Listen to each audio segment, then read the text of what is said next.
Pendant des décennies, on nous a vendu une histoire. Une histoire simple, propre, facile à comprendre. Les hommes étaient le problème, les femmes étaient les victimes. Et la solution? La séparation, l'indépendance absolue, le rejet. Mais ce qu'on ne vous a jamais dit, c'est que cette histoire n'est pas apparue toute seule. Elle a été construite, mot après mot, image après image, répétée jusqu'à ce qu'elle devienne une vérité qu'on ne questionne plus. Aujourd'hui, je vais vous montrer comment cette division entre hommes et femmes a été ingénieusement orchestrée, qui en profite, et surtout, quel prix nous payons tous, hommes et femmes, pour cette guerre silencieuse qu'on nous a appris à mener les uns contre les autres. Parce qu'au fond, cette guerre n'a jamais été la nôtre. Elle a été fabriquée. Et il est temps de comprendre pourquoi. Tout a commencé par un murmure. Un message qui semblait noble, libérateur même. Sois forte, sois indépendante, tu n'as pas besoin d'un homme. À première vue, ce message paraissait bienveillant. C'était sous la bannière du progrès, de l'émancipation, de l'égalité. Personne ne pouvait s'y opposer sans passer pour un rétrograde, n'est-ce pas? Mais voilà le piège. Ce message, répété des milliers de fois, dans les publicités, dans les films, dans les séries, dans les magazines, a fait quelque chose de très subtil. Il n'a pas juste encouragé l'indépendance, il a créé une séparation. Parce que pour vendre cette indépendance, il fallait un coupable. Il fallait un ennemi. Et cet ennemi, on l'a désigné très clairement, l'homme. Pendant des années, on a dit aux femmes que les hommes étaient la source de toutes leurs souffrances, que leurs sacrifices, leur silence, leurs rêves perdus, c'était à cause d'eux. La narration est devenue simple. L'homme est le méchant, et toi, tu es l'héroïne qui attend son moment de gloire. Et quand on vous répète pendant assez longtemps que vous avez été opprimé, la colère commence à ressembler à de la justice. Le ressentiment commence à ressembler à de l'empowerment. Et la haine commence à ressembler à de la guérison. Mais voilà le problème. On ne peut pas enseigner la haine sans briser quelque chose à l'intérieur. La femme moderne a appris à construire sa force sur le rejet, pas sur l'équilibre. Elle a appris à parler plus fort, mais à ressentir moins. Elle a appris à se protéger de la chose qu'elle désirait autrefois le plus. La chaleur masculine, la connexion, la complémentarité. Et tout ça, pourquoi? Pour créer un monde divisé. Parce qu'un monde divisé est plus facile à contrôler. Maintenant, parlons de comment cette graine a été arrosée. Parce que ce message ne s'est pas propagé tout seul. Il a fallu une machine. Et cette machine, c'était les médias. Regardez les publicités des 30 dernières années. Combien de fois avez-vous vu des maris ridiculisés, des pères présentés comme des idiots incompétents qui ne savent pas s'occuper de leurs enfants, des hommes dépeints comme des obstacles à surmonter plutôt que comme des partenaires? Dans les films, la femme forte est celle qui n'a pas besoin d'homme. Et si elle en a un dans sa vie, il est généralement faible, pathétique ou absent. Le message est clair, pour être puissante, tu dois être seule. Les sitcoms ont fait pire. Elles ont transformé l'humiliation des hommes en comédie. Le mari incompétent, l'ami lourdeau, le père dépassé, c'était censé être drôle. Mais en réalité, c'était de l'hypnose. Quand vous répétez quelque chose assez longtemps, l'esprit arrête de questionner. Il commence juste à accepter. Et puis, il y a eu les réseaux sociaux. Les algorithmes ont compris une chose très simple. La colère nous garde connectés. Alors, ils ont nourri cette colère. Des deux côtés. Les femmes ont vu des contenus qui leur disaient « les hommes sont toxiques ». Les hommes ont vu des contenus qui leur disaient « les femmes vous détestent ». Le hashtag « Men are trash » n'était pas un accident. C'était le produit d'un système qui profite de la division. Parce que les gens divisés cliquent plus, regardent plus, achètent plus et surtout, obéissent plus. On a remplacé la tendresse par la théorie, la connexion par le commentaire, l'amour par l'idéologie. Et pendant tout ce temps, quelque chose de très dangereux s'est produit. On a renversé le blâme. Pendant des siècles, les hommes ont construit le monde, oui. Mais le nouveau récit disait, ils l'ont construit pour eux-mêmes. Ils ont utilisé la force pour opprimer. La masculinité elle-même est devenue coupable. Les qualités qui ont bâti des civilisations, la force, le leadership, la résilience, la discipline, ont été reclassées comme toxiques, oppressives, dépassées. Le langage a changé. Le pourvoyeur est devenu le patriarche.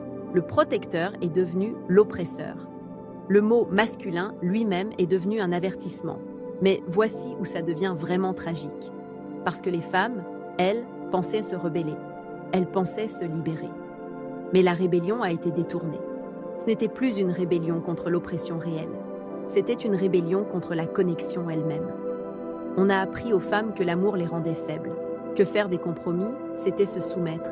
Que faire confiance à un homme, c'était trahir toutes les femmes qui avaient souffert avant elles.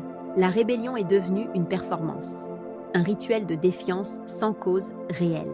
Et le résultat? Un orgueil silencieux à ne jamais avoir besoin de personne. Un mantra répété en boucle: ne dépend jamais d'un homme, il est remplaçable, tu te suffis à toi-même. Mais voilà la vérité qu'on ne veut pas entendre. L'indépendance sans intimité, ce n'est pas de la force, c'est de la solitude déguisée en vêtements de designer.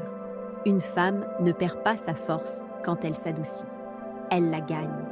La vraie rébellion aurait créé l'équilibre, pas le rejet de la masculinité. Et maintenant, il y a une guerre intérieure dans l'esprit de millions de femmes. Une moitié veut être aimée. L'autre moitié refuse d'avoir besoin de quoi que ce soit. Elles ont commencé à voir tout ce qui était nourrissant, aimant, tendre, féminin, l'empathie, la douceur, la confiance, comme de la faiblesse. Détester la masculinité, ça veut aussi dire détester une partie de soi-même qui était censée s'harmoniser avec elle. Parce que la masculinité et la féminité n'ont jamais été des rivales. Elles étaient des reflets, chacune se définissant par l'autre, chacune incomplète sans l'autre. Mais le monde a brisé ce miroir, et il a appelé ça du progrès. Maintenant, parlons des hommes, parce qu'eux aussi ont payé un prix. Mais ils l'ont payé dans le silence. Ils ont essayé de s'adapter, d'être plus doux, plus sensibles, plus à l'écoute. Ils espéraient être plus acceptés, plus aimés. Mais ça n'a pas marché. Parce qu'au moment où ils ont arrêté d'être le roc, ils ont arrêté d'être respectés. S'ils menaient, ils étaient contrôlants. S'ils suivaient, ils étaient pathétiques. S'ils montrèrent de l'émotion, ils étaient faibles. Alors, ils ont appris à disparaître, émotionnellement, spirituellement. Le silence est devenu le seul espace où on ne leur disait pas qu'ils avaient tort. Et ce retrait a eu un coût. Le monde est devenu plus vide, plus froid, moins stable. Maintenant, quand un homme rencontre une femme, il ne voit plus une possibilité. Il voit un risque, des gros titres, des accusations potentielles, des chagrins d'amour. Alors il reste poli, mais distant, amical, mais détaché. Le silence des hommes n'est pas de l'indifférence, c'est de la défense et de l'épuisement. Mais maintenant, posons la vraie question. Qui profite de tout ça? Parce que la haine n'apparaît pas du jour au lendemain. Elle est construite, brique par brique, mot par mot. Et derrière chaque mouvement qui divise, il y a quelqu'un qui compte les profits. Quand les hommes et les femmes étaient unis, les familles étaient fortes. Les communautés étaient stables. Les gens avaient moins besoin du système. Mais quand ils se sont séparés, émotionnellement, mentalement, spirituellement, ils sont devenus des consommateurs parfaits, complètement distraits, complètement divisés. La guerre entre hommes et femmes n'est pas organique. Elle est ingénieusement orchestrée. Le message permanent est « ne fais pas confiance, ne t'engage pas, ne te connecte pas ». Les gens seuls achètent plus. Les gens en colère scrollent plus longtemps. Les gens confus obéissent plus facilement. Les entreprises prospèrent quand les foyers s'effondrent.